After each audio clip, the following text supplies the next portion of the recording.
যে সুপ্রিম আমাকে birthday wish করেছে, কিন্তু আমি একবারের জন্য ওনাকে আমি এই বিষয়ে কথা বলি, আমি একবারও ওনাকে বলিনি যে এইরকম ঘটনা হয়েছে এই নামে চলে।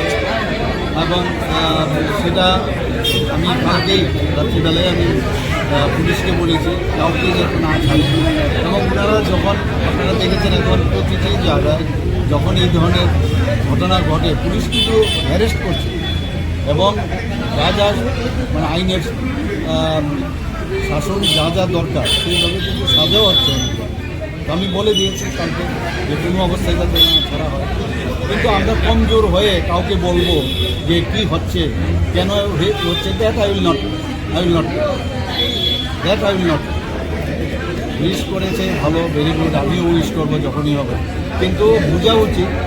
এবং একদিকে বলছেন যে আমরা এই ধরনের যারা করছে এদের কোনো জাতপাত নেই, কোন ধর্মের কোন রাজনীতিক গোষ্ঠীর আমরা জানি না, আবার আরেক দিক দিয়ে এই ছদ্মবেশে ওনারা এটা করছে, ওটা বোঝা উচিত এই রাজনীতি না করা।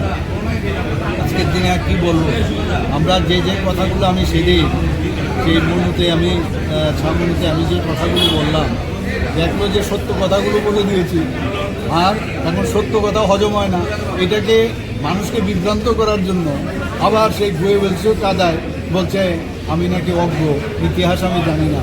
তো আমি দেখলাম যে পরের দিনেই এর সাথে সাথে আমাদের বিজেপির যে পেজ থেকে উনার উত্তর কিন্তু অলরেডি দিয়ে দিয়েছে কী কী বলছেন আর কী কী ইতিহাস ছিল।